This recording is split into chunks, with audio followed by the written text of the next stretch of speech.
Hi, this is Anna Imagination with the Healing Garden, and welcome to Shifting Perspectives. Okay, this I'm excited about. We have a dialogue happening in the comments about polyamory, sexuality, energy, sexuality exchanges, and cheating, as well as sexual positivity. My God, this is like, I'm so excited. So, we're going to go through all of this. First, we're going to talk about sexual positivity because, yeah. There is this concept that sex is dirty. And this comes 100% from the church.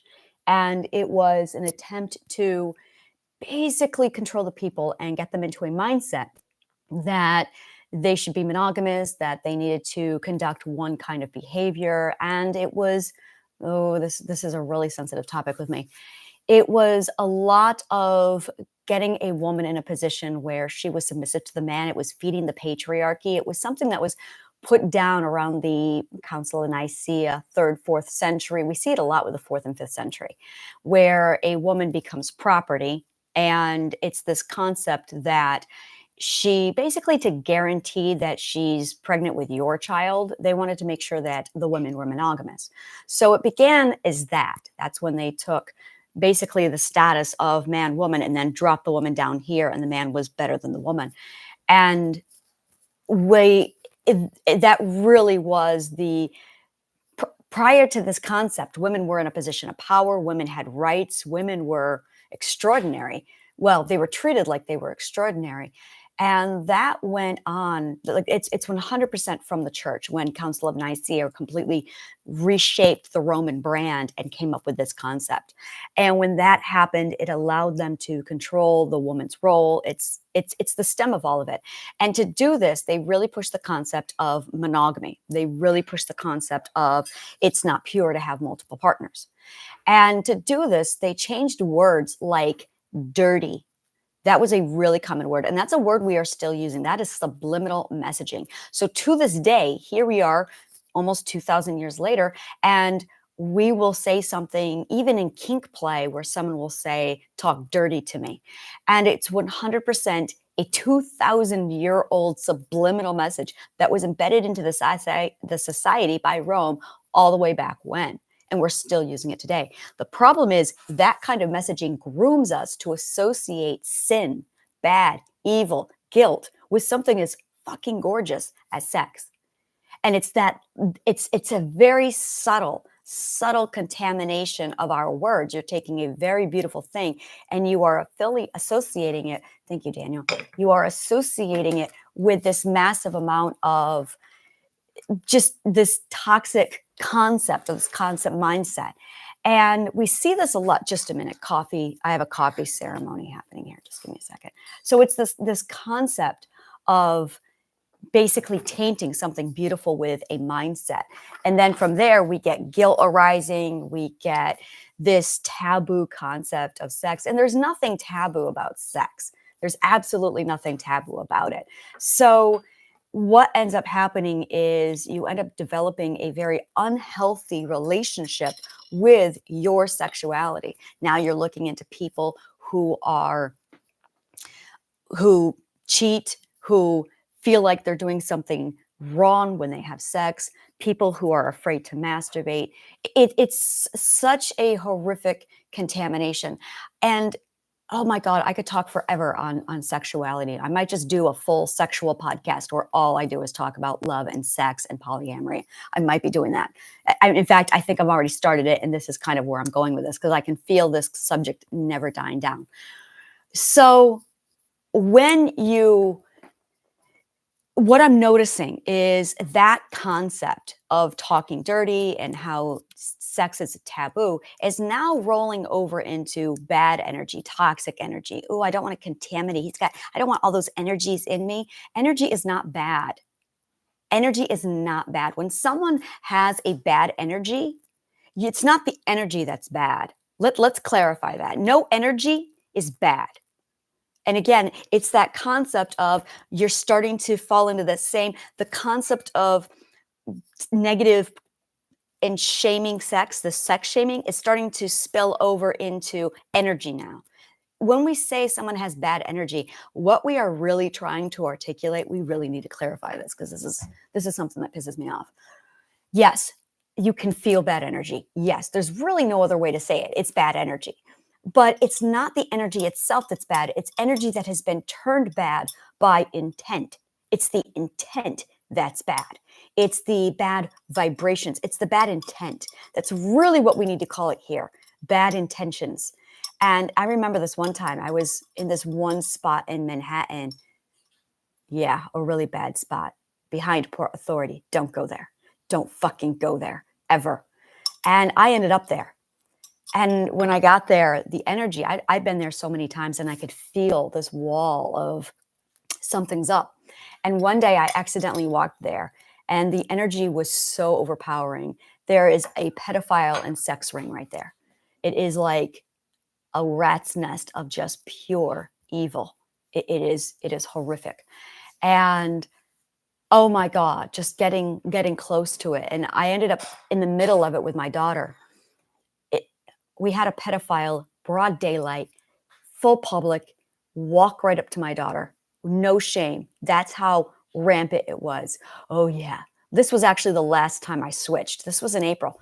This is why I switched. This is the story of why I integrated.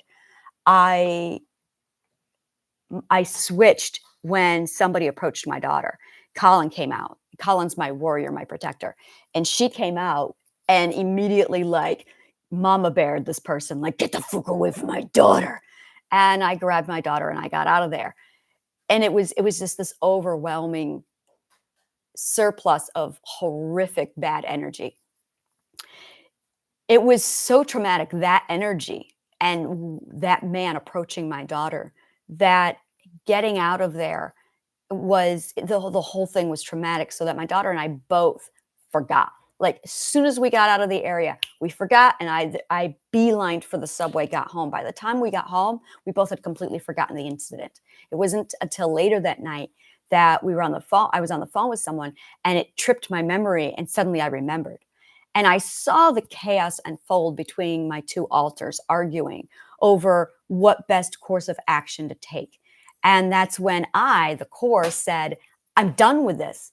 I don't need you. You guys are making my alters. We're actually making the situations all worse. I don't need you anymore. I can take care of myself now. And boom, the integration was instantaneous because my belief switched at that particular moment where I went, I don't need the alters anymore. I can take care of myself. It was extraordinary. I will be talking much more about that on the mindset of integration and how to handle multiple personalities, because that's like solid information. It's beautiful. But that was the last time I switched. That was the day, the moment when I integrated. And I haven't switched since. And it was because of that mindset. But getting back to the concept of negative energy, when you have sex with people and you definitely take in your partner's sexual energy, do you take in another person's energy? This is where I get a little like, really? And this is where I'm really struggling for it. This is why it bothers me so much. Because when you get to the eighth and the ninth perspective, and you can feel the energy everywhere, just standing here, I can feel that energy. And you're already like, it's already going through you. So the concept of sleeping with someone and taking in their energy, I mean, yes, you're definitely taking in their energy. But is it bad energy? Is it good energy? No, no. And it's energy you're already taking in just by sitting next to them. To take it in and pull it into into their bodies, no, no. For God's sakes, I was raped in May. And I have people who are telling me, oh, well, you've got that for 7 years. Whoa, whoa, whoa, whoa, whoa. First of all, where are you getting this information? Second of all, no, I do chakra cleanses. I'm good. One chakra cleanse. First of all, the energy is moving. Unless it gets stuck in you, the energy is moving. It's constantly clearing out. It's a river. So unless you've got a tepid pool inside of you, like I don't, no, no, no, no. I had so many people telling me I needed to do a chakra cleanse professionally, and it was just, I don't feel any of that person's energy inside of me. Not at all. Not at all. No. And I definitely felt it before. And when I had a blocked chakra, oh my God. And here's something interesting. So want to talk about this? This is fucking dirty. This pisses me off. So my ex-husband, my second husband, the one who I was friends with for 28 years, he was skilled at the energy. He was a grandiose narcissist and he was skilled at the energy. When we were 19 years old, it was my birthday and he gave me a poster. I took the poster, unrolled it and went, "What did you do to this?" And he went, "Wow, I was expecting you to at least wait till you get home to notice." And I just looked at him like, "What did you do?" And I will summarize what he did. He took his own energy, embedded it into the object. He totally Harry Potter cruxed that thing. That's what he did. He put his energy inside the poster to spy on me. And I could feel it. So that as long as I had that poster, he could find me. And he did. And he could. And oh yeah, it was a connection. So fast forward in time. I'm here. I had my car accident in February. And in March, I had my car accident in February. And 3 days later, he's texting me. This is literally why I blocked my ex. He's texting me. "The connection is still there. I know you were in the hospital." Now I was pissed. And I knew enough about the energy that I knew the difference between a connection, like what I have with my partner, and something else. He took his energy and embedded it inside of me on purpose to use it as a tracking and honing device. So on this, I did do a full cleanse. I did do a full get this out. And my chakra was significantly blocked. I did go through a full ritual with a professional on this and I had it removed. And oh my God, I felt the difference. And since then, the connection's been severed. It is out of me. This is the funny part. It was done in my throat chakra. And my throat chakra was absolutely blocked. I couldn't speak. I was stuttering a lot. It was a lot in there. So when this was done, it was like opening my throat. I could suddenly speak with ease. It was extraordinary to watch. And I felt the toxins literally just drain out of my body. And that's it, toxins, energy toxins. With that, I felt it. Having the multiple sexual partners, no, didn't feel any of it. Didn't feel any of it. Felt it in that one person that I was associated with for about 3 months. The really bad one I don't talk about. And I'm like, okay, that's gone. But when he went away, so did his energy. I did not sleep with him. So, and that's just it. And here's the other thing. When I had sex the other night, I could feel, this is extraordinary. It felt like a different note. Like I'm C and my partner is my perfect harmony, my perfect interval. We are like in harmony. And I felt this energy and I'm like, wow, another note. And it was really that. I remember very distinctly thinking, wow, another note. And engaging with this other note. And it did not feel toxic. He also had a partner. He had a primary partner. So I didn't feel, it was just his note. It was just his note. And it was not my note. It was definitely not in harmony with mine. And it was that, and that's just it. The energy is music. To say that somebody has dirty energy is to say that the C doesn't like D because D is dirty or F sharp is dirty. No, we're all the same. We're all connected. And believe you me, when we all get hooked up to the battery, the electromagnetic, our energy is all over the place. You are already having sex with all 8 billion of us. Like we're already integrated. We're already connected. Sex is just really connecting you, but we're already connected. It's the same energy. You don't have your own individual energy. You have a piece of the same field all over. And it's a person's intent that creates the bad vibe. It's not the energy itself. Imagine, here you go. You have this gorgeous pool of water. The pool of water is the energy. Intention is red food dye. And you drop that red food dye into the water. Now, the water does not change. The water has not changed its molecular status. It's the same. Just the color is different. You've combined and you've added an additional molecule to the water. I'm going to point out that the liquid itself with the dye is not the contamination. It's just the color that is. That is what you're feeling. That's bad intentions. And that bad intentions contaminate the energy, but the energy is not. It's like pissing in the ocean. It's like pissing in the ocean. It's not going to do anything. It's really so. We're talking something so vast. So the concept of bad energy and sleeping with someone's energy and it getting stuck in you there is everyone I've spoken to, of all the polyamory people, the only ones who I find this concept coming from is a very small group of 6 perspectives. Everybody else, nobody else is seeing it. It's literally this very small group of 6 perspectives. And I have yet to see anyone who's 8th, 9th perspective who thinks that way.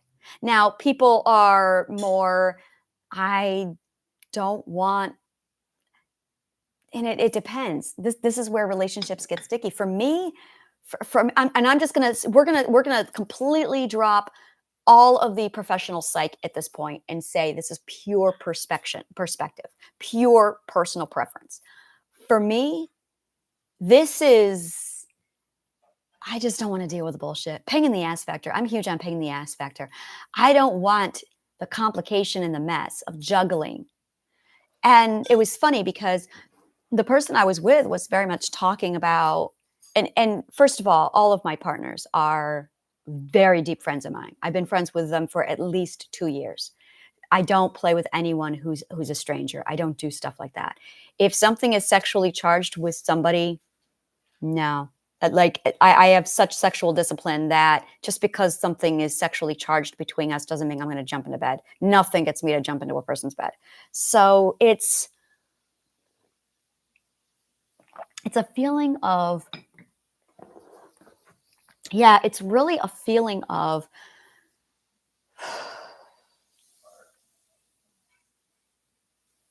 this is what it is. I have my partner. He's primary. He's the priority.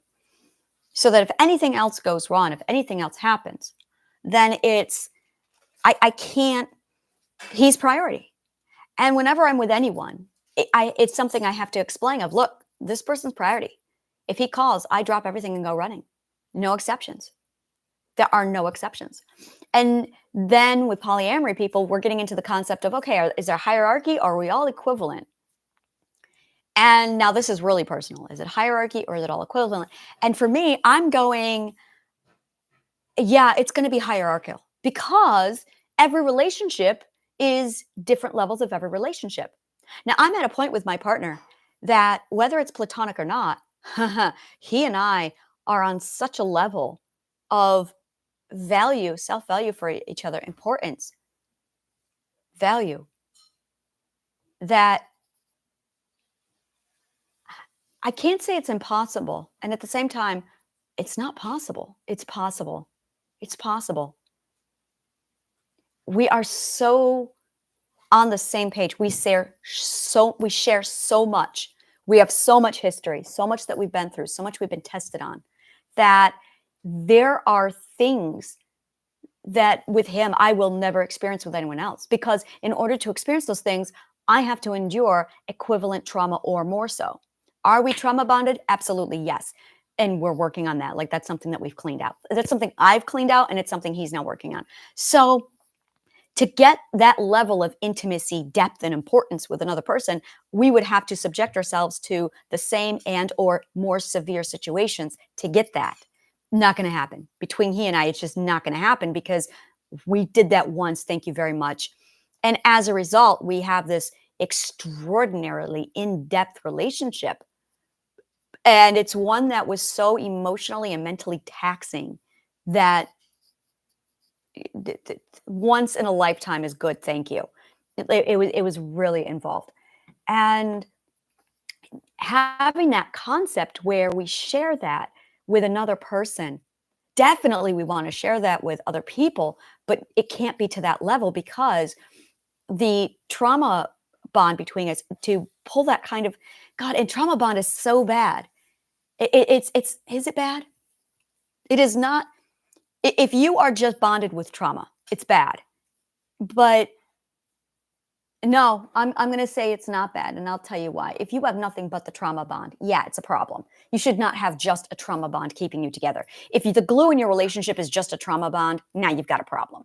But if you have something else and love and happiness, hobbies, love, all these other things, and a trauma bond in there, the trauma bond is not dependent upon the relationship is not dependent upon the trauma bond to be the glue. That's the problem. You can have a trauma bond. We have it every time you have a loving marital couple and they have a child and the child passes away. Now they're trauma bonded.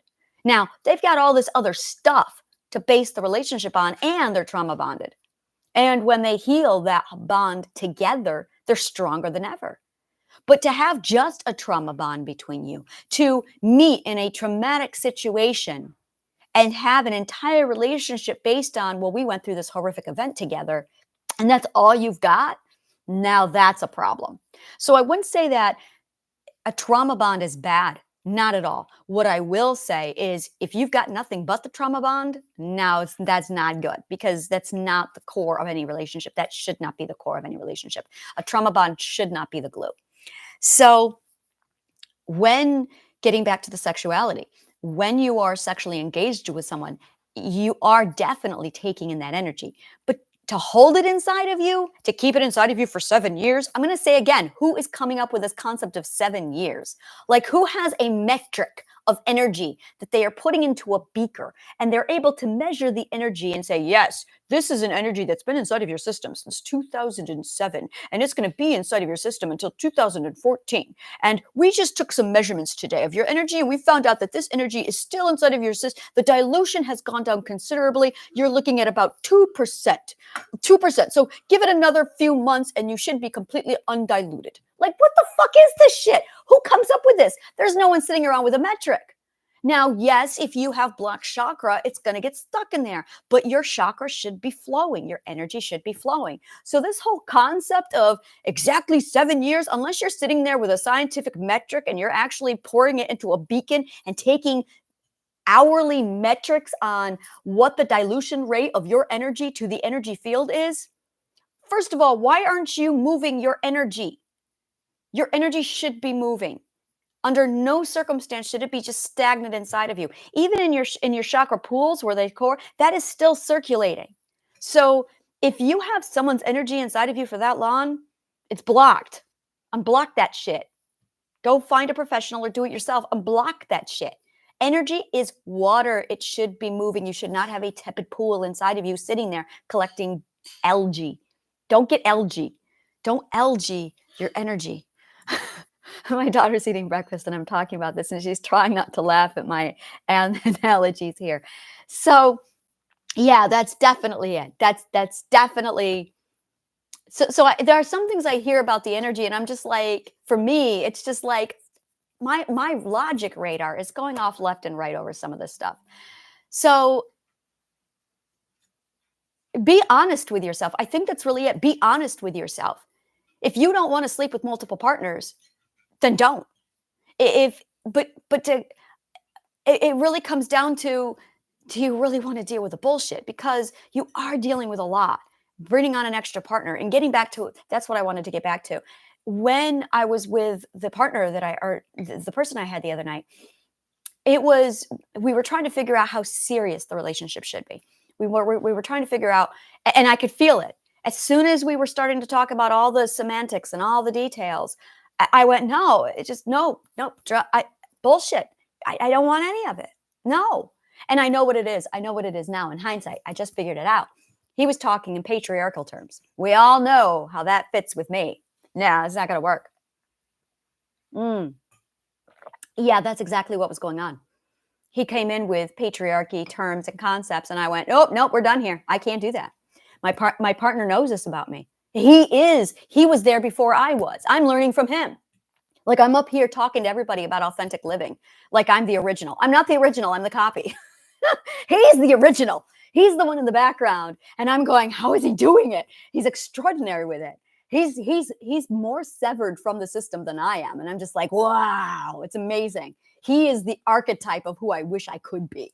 So yeah, I have my, what would Jesus do? I have that concept. Are you okay? Breathe through the pain. She just stubbed her toe.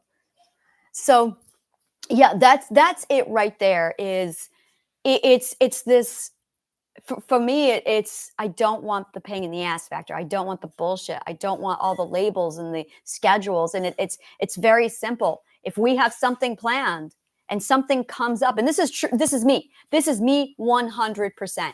If I have something planned and someone says, hey, let's go do X, and X is going to be more fun than what I have planned, I'm sorry, I'm dropping you, and I'm going to go have fun with X. Now, if I can, I'll invite you along, but whim says go.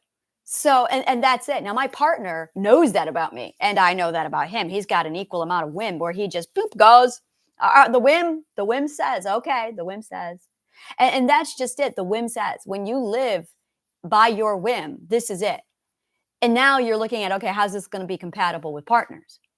And it's, and I think that's it, really. We're back to, I think my issue, this is very good for me, because now I'm getting to the heart of it. I have my whim and I have my authentic life, and patriarchal relationships are incompatible with my lifestyle. I have a very unusual lifestyle. And that was actually something that came up the other night when we started to talk about it. And I just got to this one point and I said, no, I'm very different. I'm like, I just, this is so hard for me. I just don't date because it's so hard for me, because too many people are inflexible, and that's it. And that's one of the things that my partner and I are huge on, is rule number one, you have to be flexible, because we are both living at the mercy of the whim. The mercy of the whim.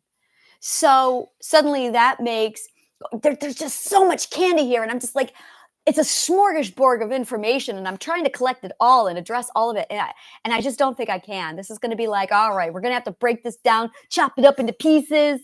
So let's just focus on bad energy. Let's just keep on that, and everything else is going to have to get into its own video.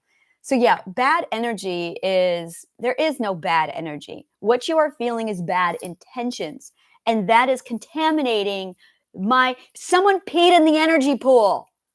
There, how's that for articulation? Someone's pissing in the energy pool, people. Don't piss in the energy pool. That's it. The energy isn't bad. The pool is beautiful. Someone just pissed in it. Oh my God. Do not pee in the pool. There. Oh, the words have come to me. Yes. So when you sleep with somebody else and you're taking in their energy, make sure you're sleeping with good people. Make sure you're not sleeping with someone with bad intentions. If you're sleeping with someone with bad intentions, oh yeah, you're going to be taking on some bad energy. But if you're sleeping with someone who's decent and good, oh yeah, that's good. That's good. Just take that all in. I don't want to use clean either. It's unpissed pool water. That's what it is. And that's just it. It's this concept of people are dirty. No, people aren't dirty. That is such a monogamy way of thinking. That is such a patriarchy way of thinking. People are not dirty. Intention is dirty. Intention is bad. So the way I see people, this is my psych work coming back. This is 100% my psych work. I see a person, a beautiful, perfect person. And life happens. They get perspective abuse. They develop behavioral perspectives. They develop, I got to write that down. That's a new term. Behavioral perspective. Wow. Oh, is that going to be a thing that I talk about? a behavioral perspective. And I already know what that is. A behavioral perspective is basically an invasive perspective. It is a perspective that is 100% built around a new behavior that is toxic. You could also have the original or the authentic behavioral perspective. Technically, all perspectives are behavioral perspectives. When you have multiple personality disorder, you have behavioral perspective. Oh my God, do you? So you are looking for your authentic behavioral perspective. That's what you're doing. Oh my God, behavioral perspective. I'm so glad I found those words. Beautiful words. So you have a person, and you have a person who's just like a human being. And this human being goes through perspective abuse. The perspective contaminates them. Now they have a contaminated behavior. They have an invasive behavioral perspective. They now have behaviors, and they have contaminants. They have toxic beliefs. And that results in basically an entire makeup of the system. Now, and this is what really breaks my heart. This comes down to the question, can everybody be saved? And I am solid on this. No, they cannot be. Not everybody can be saved. Everybody has good inside of them. And some people have been so contaminated that they are that fucking evil. It takes, and if you don't believe this, you haven't met them yet. It's that simple. If you do not believe them, you have not met them. I have. And I'm going to tell you, I've met one. And I'm limited with what I say because I don't like this topic. So this is me getting closer to that fifth perspective, or the fifth level of the subconscious mind that I don't talk about. So I'm pushing the boundary, and then we're getting out of here. Some people have been abused so severely that it literally completely changes the core programming of their identity. It's that simple. Some people have been abused so fucking horrifically that it literally strips down and dissolves all of their authentic identity, and a new identity is built in its place at a stupidly young age from horrific abuse, until the only identity that is left is a Dalek. The only identity that is left is Sauron. The only identity that is left is Morgoth. The only identity that is left is the Queen of the Borg. The only identity that is left is Hitler. You can't strip down their identity, because if you do break down their psychological makeup to get to their identity, you'll find that there's nothing there. No. In the fifth level of the subconscious mind, that's when you like your evil. That's when you love your evil. No. We're done here. I'm closing that door and I'm throwing it away. I don't want to talk about that anymore. So don't sleep with those people.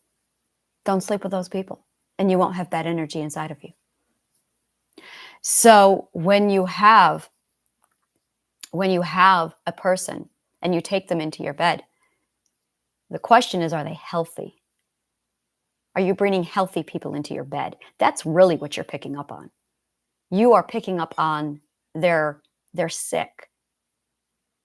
That's how I view it. This is a really great analogy. This is how I view it. And this is how I select my sexual partners. The people I sleep with have to meet a certain mental criteria. Like, if you are not mentally healthy, you are not touching me. It's that simple. I will not allow somebody who is not mentally healthy to touch me. And that's it, really. If you have not completed Triadic Healing, if you have not gone through my program, if you have not gotten your shit together, if you don't know who you are, you're not touching me. It's that simple. You are not touching me, because sex is about who you are. Everything is about sex except sex. Sex is about the identity. So if you don't know who you are and you're engaging in sex, that's really going to fuck up the sex. Because every time you have sex, you are coming to face with who you are. You are looking at your subconscious mind. When you engage with sex, you are really taking to bed your shadow self. You are really taking to bed your subconscious mind. You are, Berrigan just came into my mind, and I don't need that right now. You are, oh, Berrigan. You are taking to bed all the parts of you. When you masturbate, you are deliberately engaging in sexual intercourse with all 6 parts of your subconscious mind. Like, that is what you are doing. And if you have not done the work, you are taking to bed people who are,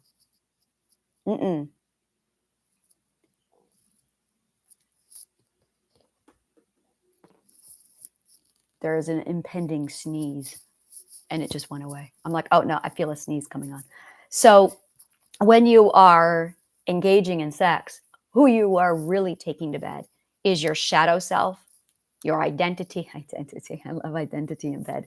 Intuition, the subconscious mind. Jerry, oh yeah, we're doing it. You're taking fear system to bed. That's fun. Thanks, Jerry. Thank you so much. Thank you. I needed that vision today. Great. But it's true. You are taking to bed your defense system. You are taking to bed all the parts of you. That's really who you're taking to bed. And you are taking to bed the 6 parts of your the subconscious mind of your partner. So, how healthy is your partner? Are they a narcissist? Because and this is it. I remember this movie. I do not remember the name of this movie. It was a science fiction thriller. There's this guy. Okay, there's a group of friends. And one of the guys in the group of friends was really horny. He was like at that age where he was really sex driven. He was like in his 20s, and it's all he could think about. It's all he could focus on. He was lonely. And they were also hunting aliens. And there was this species that came in. So, of course, he ended up having sex with the alien. And the alien, like, as soon as he finished, she was like, oh, they're growing. And she basically used him as a host. And the impregnation was immediate. And the birthing was within a few hours. And they were tracking down the alien, and they get into this one room. This is before they realized that the alien slept with their friend.